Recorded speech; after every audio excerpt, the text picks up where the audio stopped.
Hello बच्चों, सभी को नव वर्ष की ढेर सारी शुभकामनाएं। और आज हम लोग नव वर्ष की पहली वीडियो में आप लोगों से मिल रहे हैं। और सबसे पहले मैं बोर्ड स्टूडेंटों के लिए एक इंस्पायरेशन वीडियोस में देने वाला हूं, जिसमें उनको ये बताने वाला हूं कि कैसे कम से कम समय में क्या स्ट्रेटजी बनाएंगे कि जिससे कि बेहतर से बेहतर नंबर ला सकते हैं। तो सबसे पहले हमारे 12th क्लास के जो बोर्ड स्टूडेंट हैं, साइंस या आर्ट्स के, दोनों के लिए वीडियो है। मैं आपको बता दूं कि बिहार बोर्ड ने बहुत बेहतरीन तरीके से एग्जाम जो कराने का प्लान बनाया है, और इसमें सभी बच्चों को ओएमआर सीट पे जो आपको ऑब्जेक्टिव बनाना है उसके लिए सबसे पहले मैं ट्रिक बताऊंगा कि जो ऑब्जेक्टिव आता है ऑब्जेक्टिव की संख्या डबल रहेगी। ऑब्जेक्टिव की संख्या कितनी रहेगी? डबल रहेगी, दोगुनी रहेगी। अगर जो ऑब्जेक्टिव साइंस के विद्यार्थी हैं और साइंस में अगर एक कोई भी विषय आपके हैं, जैसे आपका फिजिक्स हो गया, केमिस्ट्री हो गया और या बायो हो गया, तो बायो में आपको 30 नंबर आपको कहाँ से मिलेंगे? प्रैक्टिकल से, और 35 एमसीक्यू से, और 35 नंबर आपको प्राप्त होंगे शॉर्ट और लॉन्ग क्वेश्चन से। तो मैं यहाँ पे प्रैक्टिकल एग्जामिनेशन तो अभी जस्ट शुरू होने वाले हैं सभी कॉलेजों में।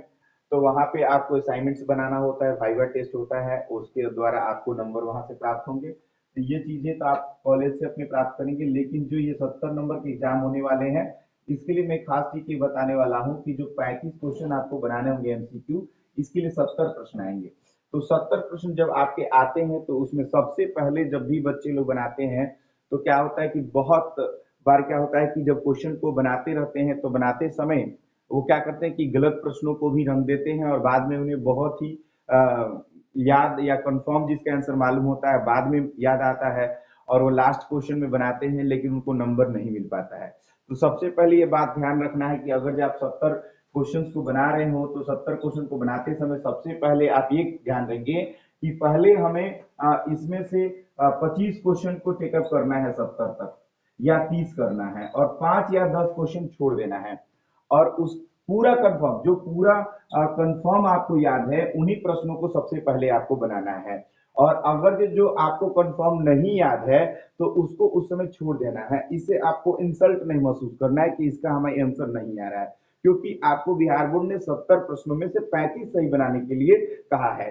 अगर जब 70 में से आप अगर जब 50 प्रश्नों का या 60 प्रश्नों का सही उत्तर जानते हैं, 10-15 प्रश्नों का उत्तर नहीं जानते हैं, तो इसका कोई भी अफसोस आपको नहीं करना है, क्योंकि बिहार बोर्ड के पास आपके मात्र 35 प्रश्नों के उत्तर चेक किए जाएंगे।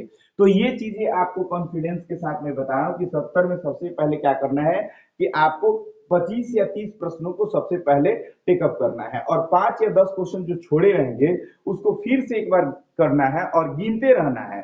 क्योंकि जब भी आपकी ओएमआर सीट चेक की जाएगी तो एक नंबर से लेकर मान लीजिए कि 65वें नंबर पर आपका 35 पूरा हो जाता है, उसके बाद भी 3 सही सही बनाए हैं, तो ये 3 सही सही के नंबर नहीं मिलेंगे। बिकॉज कि जो प्रश्न आपके एक नंबर से लेकर जितने नंबर तक आपके 35 कंप्लीट हो जाएंगे वहीं तक ओएमआर सीट में आंसर चेक किया जाएगा। तो इस बात का पूरा ध्यान आपको रखना है, और इस प्रकार से आप अगर इस ट्रिक को अपनाते हैं तो आप सभी प्रश्नों को सही बनाएंगे।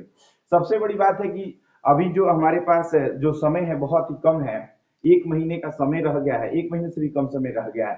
तो आपको इसमें जितने प्रश्न आपको याद है सिर्फ उसी को रिवीजन करने की जरूरत है। उन प्रश्नों को ज्यादा जोर नहीं देना है जो पहले भी नहीं याद हो पा रहे थे और पहले भी आपको जटिल लग रहे थे। अभी जो जितना आपको याद है उसी को सबसे पहले क्लियर कर लेने की जरूरत है।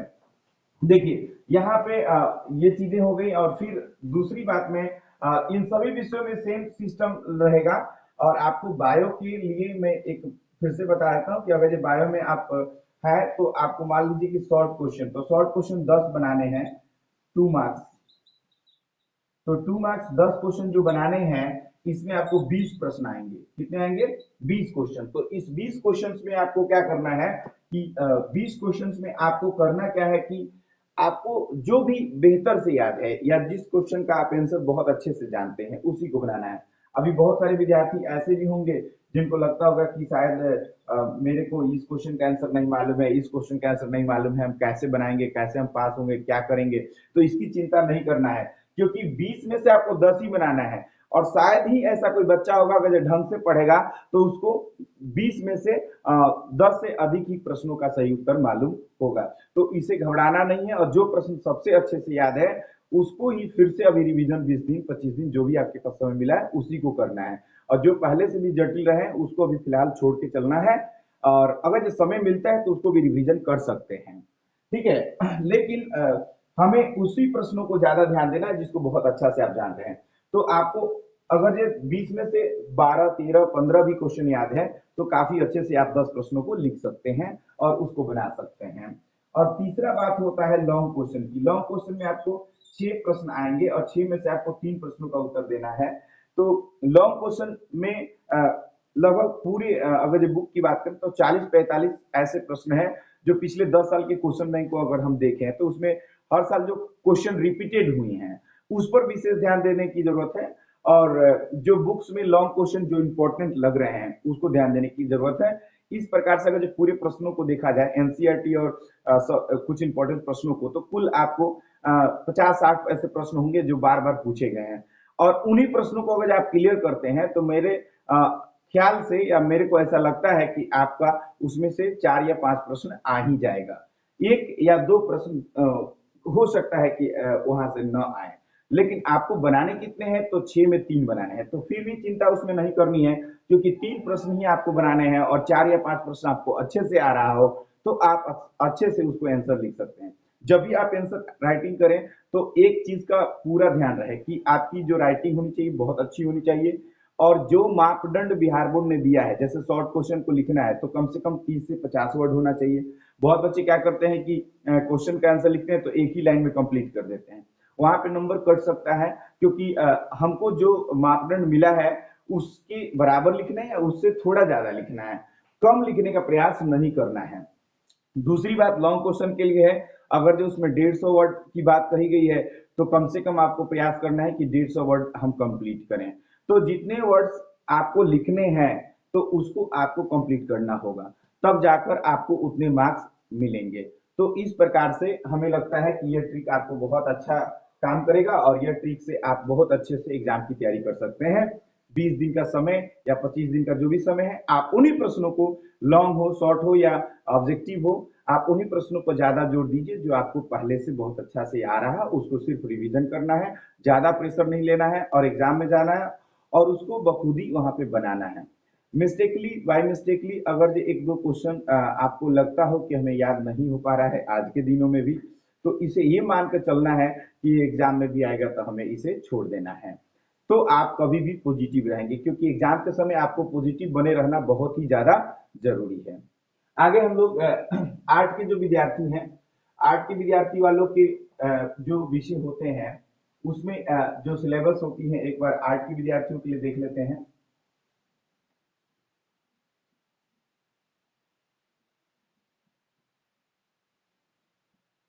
आर्ट के जो विद्यार्थी होते हैं उनको 100 क्वेश्चन एमसीक्यू पूछे जाते हैं जिसमें से बनाना कितना होता है 50, और 30 क्वेश्चन आते हैं जिसमें से 15 प्रश्नों को उन्हें क्या करना होता है, बनाना होता है। कितना, तो 2 मार्क्स। और 8 क्वेश्चन पूछे जाते हैं 5 मार्क्स जिसमें से बनाना कितना होता है, ठीक है। तो इसमें से 8 में से 4 बनाना है, 100 में से 50 बनाना है, यानी टोटल क्वेश्चन जो आ रहे हैं 138 प्रश्न आएंगे और बनाना कितना है आपको, उसमें से 50% छोड़ देना है। तो देखिए आर्ट के जो विद्यार्थी हैं कोई भी विषय हो जाता है, हिस्ट्री हो जाता है, सिविक्स हो जाता है, इकोनॉमिक्स हो जाता है, ये कोई भी विषय के आप हैं, तो आपको ये सोचना नहीं है कि हमको कितना प्रश्न याद हो रहा है या कुछ प्रश्न है आज भी आप कंफर्म नहीं कर पाते होंगे। तो इसके लिए बहुत सारी चीजों का आपने हेल्प लिया होगा, बहुत सारे कोचिंगों से नोट्स मिलते हैं, उसको आप देखेंगे, क्वेश्चन बैंक देखेंगे या 2-3 गाइड्स का अगर क्वेश्चन देखेंगे तो जो क्वेश्चन हर चीजों में सिमिलर है या हर चीजों में उसे शामिल किया गया है, तो उन प्रश्नों को ज्यादा से ज्यादा ध्यान देना है। जो प्रश्नों को हर चीजों में शामिल किया गया उस प्रश्नों को सबसे ज्यादा ध्यान देना है, क्योंकि वही प्रश्न जो है वो क्या किए हैं कि पूछे जाते हैं, और प्रश्न क्या होते हैं कि हर बार एग्जाम में आते हैं। तो पिछले 10 साल का आप देख लें या बिहार सरकार ने जो मॉडल सेट जारी किया है उसको भी आप देख लें, तो इस इस तरीके से अगर आप देखते हैं तो आपको मालूम चलेगा कि हर सेट में अगर आप प्रैक्टिस करेंगे तो मालूम चलेगा कि 100 में से हमें 70, 75, 80 प्रश्नों को सही उत्तर हम जान रहे हैं। 20-25 प्रश्नों को सही उत्तर नहीं जाने से अपने आप को दुखी नहीं करना है कि हमको इसका नहीं आ रहा है आंसर, क्योंकि आपको 100 एमसीक्यू में से कितने एमसीक्यू बनाने हैं? 50 बनाने हैं। वो बिहार बोर्ड का कोई भी बंदा अगर जो 100 में 99 प्रश्नों का सही उत्तर जानता होगा तो भी उसे 85 का आकलन किया जाएगा, यानी 85 प्रश्नों का जांच किया जाएगा। और अगर जो किसी बंदे को या कोई भी बच्चा है वो 100 में से अगर जो 70 प्रश्नों का उत्तर जानता है या 60 प्रश्नों का सही उत्तर जानता है तो भी उसे 85 बनाना है। ये इनसे कभी कम नहीं है, ये कभी भी अपने आप को कम नहीं आंकेंगे, क्योंकि आपकी जो स्ट्रेटजी बिहार बोर्ड की है उसके अनुसार, ऐसे नॉलेज के अनुसार तो इनके पास नॉलेज ज्यादा है, लेकिन बिहार बोर्ड में जो एग्जाम हो रही है उसके अनुसार अपने आप को कभी भी कम नहीं आंकेंगे, क्योंकि हमें 50 ही बनाना है। कभी कभी क्या होता है कि ज्यादा प्रश्नों को हम सही करने के चक्कर में कुछ प्रश्न गलत कर देते हैं, और कुछ लोग जो होते हैं ठोस चीजें याद करते हैं लेकिन उतना चीजें काफी कंफर्म याद करते हैं, तो उसमें कटने का चांस नहीं होता है, नंबर कटने का चांस नहीं होता है। अगर जो मान लीजिए कि 100 में से किसी को 70 से 60 क्वेश्चन जो याद है वो एकदम कंफर्म याद है तो 50 प्रश्नों को सही मारेंगे। ये भी एक ऐसे ट्रिक का इस्तेमाल करेंगे कि अगर इसमें 100 में से 50 बनाना है तो क्या करेंगे कि 40 प्रश्नों को सबसे पहले वो बना लेंगे और 10 प्रश्नों को क्या करेंगे, छोड़ देंगे। 40 प्रश्नों को जब वो बना लेंगे तो 10 प्रश्नों को क्या करेंगे कि उसके बाद आप जो छूटे हुए प्रश्न होंगे उनको ढूंढेंगे, और ढूंढने के बाद जो काफी कंफर्म आपका आंसर लगेगा उसी को बनाना है। क्योंकि देखिए आज के समय में सबसे ज्यादा जरूरी है, अगर किसी भी कंपटीशन की बात आप करें या किसी भी नौकरी या सरकारी नौकरी का कुछ एग्जाम कोई देने जाता है तो उसमें निगेटिव मार्किंग होती है, लेकिन बिहार बोर्ड में निगेटिव मार्किंग नहीं है। तो इससे एकदम स्पष्ट हो जाता है कि हम उन्हीं प्रश्नों को टच करें या उन्हीं प्रश्नों को हम बनावें जो हम कंफर्म जान रहे हों। जिसका प्रश्न का उत्तर हम नहीं जान रहे हों उसको बनाने की कोशिश नहीं करनी है। ठीक है, अब यहाँ पे हमने इसको क्लियर कर दिया है। आर्ट के जो विद्यार्थी हैं उनको शॉर्ट क्वेश्चन के लिए ट्रिक है। शॉर्ट क्वेश्चन अगर जो आप ध्यान देंगे तो आप सिर्फ और सिर्फ पिछले 10 साल का क्वेश्चन शॉर्ट क्वेश्चन देख लीजिए, और पिछले 10 साल का आप शॉर्ट लॉन्ग क्वेश्चन देख लीजिए। गाइड में जो क्वेश्चन कुछ इंपॉर्टेंट दिए हुए हैं उनको देख लीजिए, या जिस कोचिंग या जिस टीचर से आपने गाइडलाइन लिया होगा उनके द्वारा जो दिया गया नोट्स होगा उसको आप देख लीजिए। उसमें जो सभी के द्वारा दिया गया प्रश्न है, गाइड में भी दिया गया है, नोट्स में भी दिया गया है, या पिछले वर्षों में पूछे गए सवाल हैं, आप उसको सबसे पहले रिवीजन करें, उसको सबसे पहले रिवीजन करें, क्योंकि वो सवाल एग्जाम में आने की संभावित है, क्योंकि वही प्रश्न पूछे जाते हैं। अब इसमें से इस तरीके से अगर आप तैयारी करते हैं तो मेरा पूरा उम्मीद है कि आप 30 प्रश्नों में कम से कम 20-22 प्रश्नों का आप सही उत्तर जान रहे होंगे। 7-8 ऐसे प्रश्न आएंगे जिसका आप उत्तर नहीं जान रहे हैं, तो 20 या 22 क्वेश्चन का आप उत्तर जानते हैं और आपको बनाने कितने हैं, 15 प्रश्न बनाने हैं।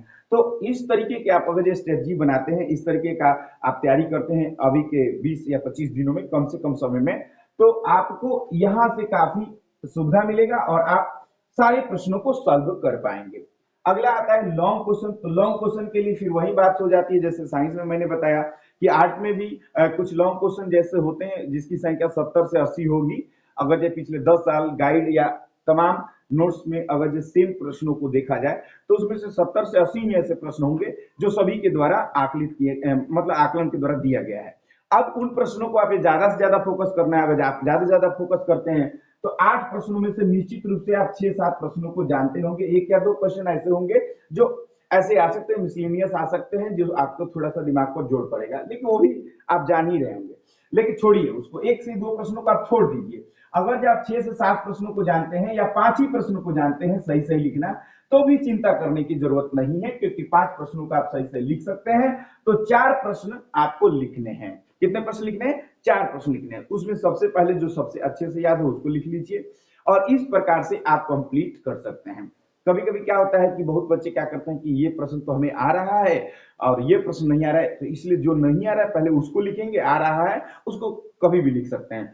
ऐसी गलती नहीं करना है, क्योंकि क्या होता है कि जब एग्जाम हॉल में बैठते हैं तो मालूम चलता है कि जो नहीं आ रहा है उसमें ज्यादा से ज्यादा समय हमने दे दिया और हमारे पास कुछ हासिल नहीं हो पाया। देखिए एक बात मैं स्पष्टली आप सभी को बताना चाहता हूं कि सबसे पहले जितनी फास्ट या जितनी तेजी में आप जो प्रश्न जानते हैं पहले उसको आप टेकअप करिएगा। ज्यादा से ज्यादा नंबर लेना है। मान लीजिए कि कोई ठोस वस्तु है, बड़े बड़े टुकड़े हैं, छोटे छोटे टुकड़े हैं, और किसी टोकरी या खैंची में उसे उठाना है, तो सबसे पहले क्या उठाइएगा? जो बड़ा बड़ा टुकड़ा होता है उसको पहले जो आपका पात्र होगा उसमें उठा उठा कर डालिएगा, फिर छोटे छोटे को डालिएगा, फिर उससे भी छोटे होंगे तो उसको क्या करेंगे, इकट्ठा करके हाथ से उठा कर डालेंगे। मतलब क्या है कि ये क्लियर हो जाता है कि कोई भी चीज या कोई भी आदमी अपने स्ट्रेटजी में ये ध्यान रखेंगे कि जो हमें आ रहा है पहले उन प्रश्नों को हमें कलेक्ट करना है अपने आंसर शीट में या उस में अच्छे से उसको लिखना है, लेकिन उन प्रश्नों के पीछे नहीं भागना है जो हमें नहीं आ रहा है। नहीं आ रहा है तो उसको लास्ट में देखेंगे, समय रहेगा तो देखेंगे, लेकिन सबसे पहले उन प्रश्नों को हमें देख लेना है जो या आने वाले हैं।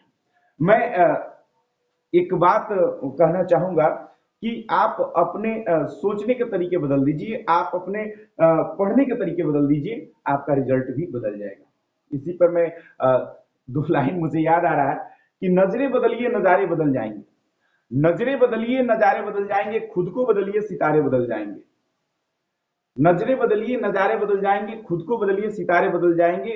कश्ती बदलने की जरूरत नहीं, कश्ती बदलने की जरूरत नहीं, दिशा बदल दीजिए, किनारे बदल जाएंगे। नदी में हम जाते हैं और अगर से हम दिशा नहीं बदलते हैं तो फिर जिस जिस किनारे से आप चलना शुरू किए हैं उसी किनारे फिर आ जाइएगा। तो दिशा बदलना पहले जरूरी है।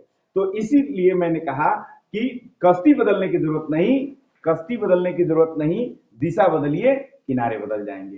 तो फिर से एक बार सुन लीजिए, नजरें बदलिए नजारे बदल जाएंगे, खुद को बदलिए सितारे बदल जाएंगे, कश्ती बदलने की जरूरत नहीं, दिशा को बदलिए और किनारे बदल जाएंगे। आपका एक दिन ऐसा आएगा कि आप इस स्ट्रेटजी के साथ अगर ये काम करते हैं तो आप बिहार टॉपर भी बन सकते हैं, अच्छे से अच्छे नंबर प्राप्त कर सकते हैं, क्योंकि बिहार टॉपर कहीं और से नहीं आते हैं, वो भगवान के भेजे हुए अलग दूत नहीं होते हैं, बल्कि वो आप ही में से होते हैं, और वो भी इसी स्ट्रेटजी का इस्तेमाल करते हैं और अच्छे से एग्जाम देकर अच्छे से अच्छे नंबर कलेक्ट कर लेते हैं।